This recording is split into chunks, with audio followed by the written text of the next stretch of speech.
Good morning, y'all.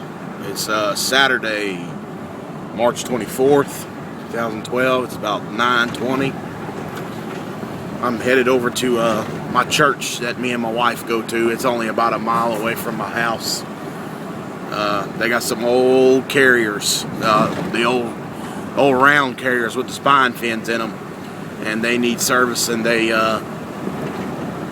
got two of them that give them a lot of trouble every year. And I gave them a price. Of course, it's my church. I don't make no money off of it. I usually just donate myself to them. That's how I try to help the church out. And I gave them my cost on, changing out all four systems on the church, going to some trains. And, the church is on a budget. They're trying to get the money together to do at least two of them, because like I said, they got two of them that always give them trouble every year. So we're gonna get on over here and service them out, and we'll get back to y'all as soon as we get started. Hey y'all, here we are at my church. I'm all up in this one right now. I just got done with this one over here. I don't know if you can see it over there behind that little statue, but they're all old. But this one the charge was good. Everything looks good except the fan motor doesn't sound that great on there. I took an amp draw, and the amp draw is good. It's what the data plate calls for, or less than what the data plate calls for, but it just doesn't sound that great. So I guess we'll watch out for that.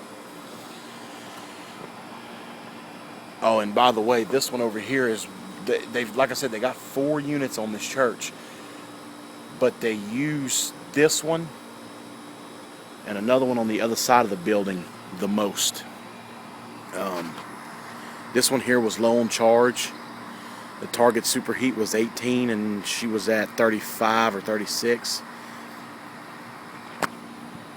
So I got her charged up. I'm about to unhook from this one, and I'm going to go to the other side of the building and tear into the other two and see what we got. Beautiful Saturday here. Beautiful day. Too beautiful to be working, that's for sure. I'd like to be on a lake somewhere. Alright, well, we'll get back as soon as we tear into the other two. Bye, y'all. Hey, y'all. I'm over here. I'm working on the third unit now. On that last video you just saw, I just want to make something clear, because Fritz and Dallas and them have said, they got some guys on here, and I've seen some of the comments that think they're God's gift to HVAC and would probably give me grief. So yes, I did add charge to that last system that I talked about in that last video. Yes, I did perform a leak check.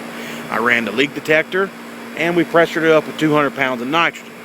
She did not move. The leak detector did not go off. Now, I know a lot of you are going to say out there, well, you had to add charge, you got a leak. And yes, that's true, and I agree. But when the leak detector doesn't go off, and I do isolation tests between the line setting evaporator and the condenser, and my nitrogen doesn't move for 45 minutes to an hour, I don't know what to do from there. Now, I will say this. This is the first time I've worked on these units over here. This church is right by my house. I've been going to church over here for a long time. But they had somebody else that used to work on these units, because it is not the priest's choice of people to work on. It's the bookkeeper. Well, I've got a really good customer of mine that's been a real good customer of my dad's for years. And that's what she does for a living. She keeps up with churches and, works for these churches. And she picked this one up. Well, she ain't going to call nobody else but us. So that's why I am now doing the work over here. Now, as I was telling Fritz the other night, we got a lot of jack legs over here, especially in this part of Louisiana. Now, that unit, there's no telling how many times that thing's been worked on. And they got a lot of guys around here that don't even know what superheat is. They slap the gauges on here, they stick their hand on the suction line, and when it gets ice cold, they say, okay, you're good, you're charged. So that could have been a factor. So I did perform a leak check, but I'm going to let that one, I charged it up, I'm going to see what happens, and then we will go from there. But like I said, there's a lot of guys on here that stick their hand on these line sets, and when they get ice cold, they call it charged. So I just wanted to make that clear. Here's another old carrier with the spine fin. Alright, y'all. We'll get back into y'all in a little bit, shoot some more video. Thanks for watching. Hey, y'all. Okay, so I'm sitting down here, and I'm getting my my gauges and my superheat meter and my clamp tied up, and I start getting a little ice on the suction line. So I go inside, take a look at everything, make sure the filter's clean. And these units are in the closet. See these line sets right here? I bet you them line sets ain't but 10, 12 foot long. I mean, that air handler is right behind that wall. They're in a closet. And I climbed underneath the return, and this evaporator is plugged.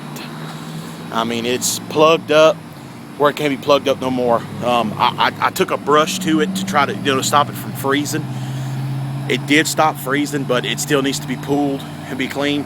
But I don't think they're going to go that far with it. I just got done talking to one of the ladies here that's on the board of directors, and I'm going to call the woman that I know that I said is the bookkeeper for this church. And like I said, they're on a budget, so we're probably definitely going to at least get this one changed out. And because this one's in, and I was wrong. I want to make a correction. These are 1988 units. I thought they were a little older than 90. And this one is in bad shape. I mean, the evaporator is, I mean, like I said, I took a brush to it, but it's still nowhere near where it needs to be. So we'll probably definitely get this one swapped out. And maybe that other one I was showing y'all behind that statue that they use a lot. I don't think they can afford to do all 4 of them right now. So we'll go from there. Thanks for watching, y'all.